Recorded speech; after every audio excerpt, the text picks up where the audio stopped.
You're watching Business Morning on Channels Television. Bolanle Olutosin, an economic research analyst with financial derivatives company, joins me now as we start our focus on commodities markets. Good morning to you, Bolanle. It's great to have you join me on the program.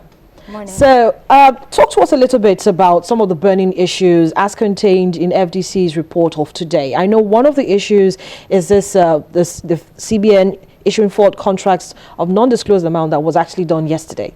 Okay, so the CBN issued forward contracts. They are not specific about how much it's going to be or any specific details about the forward contracts.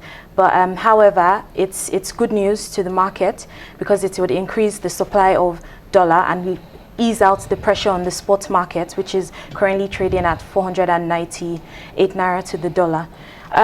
We all know that most of the commodities that we have in this market are imported.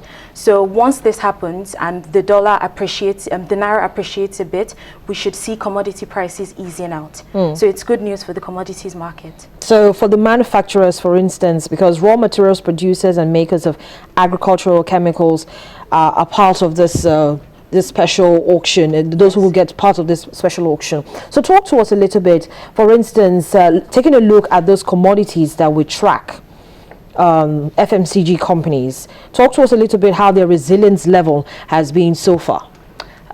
So a lot of them have been giving mixed signals with their share prices and how they've been performing. But as soon as we see this forward contracts in the market and we see the supply of the dollar increasing in the market, we should see that their performance improves and eventually feed into the prices of these commodities.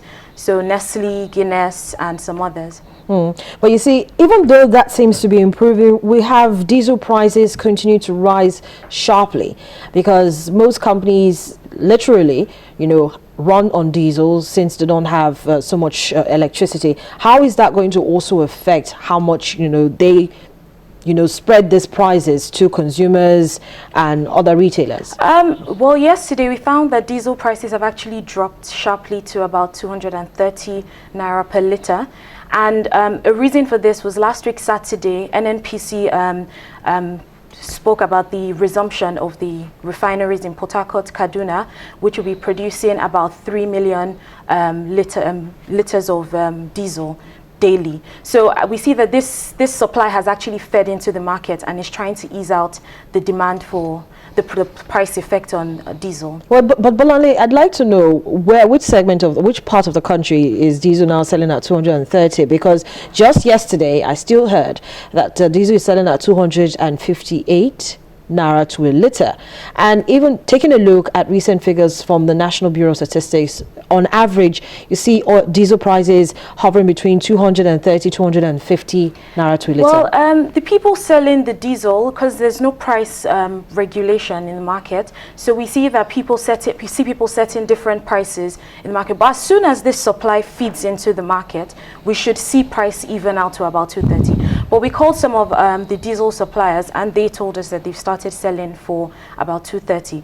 You will find some extreme diesel for filling stations selling it for about 250, but very soon these prices would even out. And also another burning issue that has just revealed itself today is that Fitch has downgraded Nigeria, and this happens about 1 week before the roadshow, which is happening on the 2nd of February.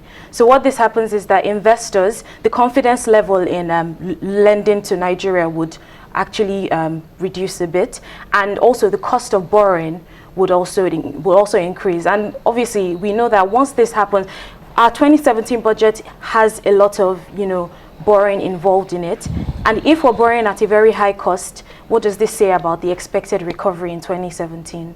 So this is a burning issue that we also need to look at, and with the recovery in Nigeria. So that also ties in very nicely with what FDC will be talking about with regards lending rates for 2017, because at the first meeting for the Monetary Policy Committee, all rates were left unchanged. And there's been a lot of back and forth about what the monetary policy space will look like for the rest of the first half of the year. Yeah, and it makes sense because it's not, as a monetary policy committee, you shouldn't really, rush into changing interest rates. You should try and weigh the market and see how the market is responding. So waiting for the Q4 figures for GDP is a good step before actually determining what to do with interest rates. And at the same time, leaving interest rates unchanged is good for the increasing inflation that we're seeing, even though month-on-month inflation is declining. But, you know, we still need to be hawkish, but they're moving slowly towards the accommodative stance.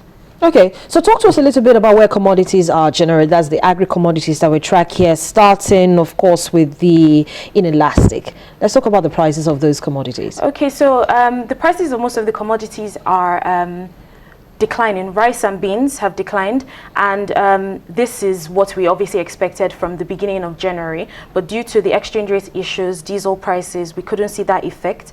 But now the demand has dropped substantially. The actual decline in prices that we expected to see is now happening in the market. For the elastic commodities like palm oil, prices have increased significantly to about 28,000 naira. And we find that the demand for palm oil in Nigeria has outweighed the supply by a substantial amount. Well, what happened to all the palm oil plantations? Well, we were not producing as much anymore. And the season for palm oil is not, it's not this season. It's usually the rainy season. So we've not actually, you know, produced as much as we need in the market. Although Okomu and Presco have reported increasing sales, but it's not still enough to cover the demand, the increasing demand that we have in the market. And obviously, palm oil is part of the banned items. You're not supposed to import this item. Dollar at 498 naira to the dollar is quite expensive to import, you know, palm oil into the market, and that has to be fed into the price.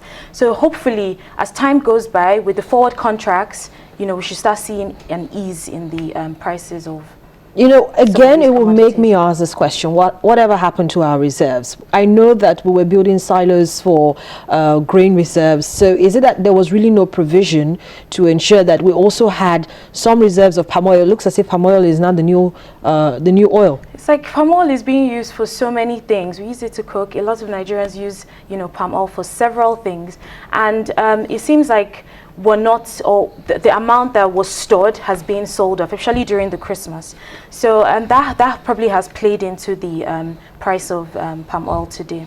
Now, we see that on a global scale, we see that the price of wheat continues to drop. It's down to about $4.24 a bushel. So how does that affect the, you know, manufacturers, those who have wheat as a predominant component of their produce? It's good. It's good for them because prices are low now. So if I'm importing, you know, wheat as part of the raw materials to produce some of my goods, it's actually good for me. But although the price of wheat is only declining because of the uncertainties of President Trump, because wheat is one of the major products that the U.S. produces, and removing the U.S. from the Trans-Pacific Partnership has kind of created an uncertainty of what, you know, wheat producers will be doing at the moment.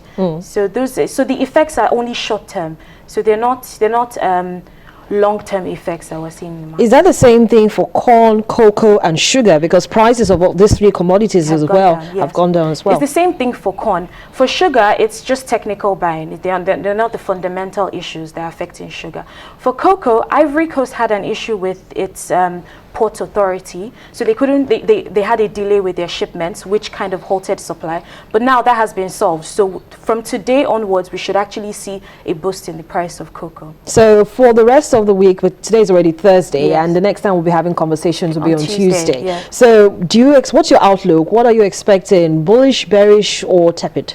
We're expecting mixed signals in the market. So for some commodities, depending on which areas are more predominant with these commodities. So for like wheat and corn now, the US has a predominant effect on the prices of these commodities. But for cocoa has no issues now. They've kind of solved their issues. So we should expect bullish sentiments in the cocoa market.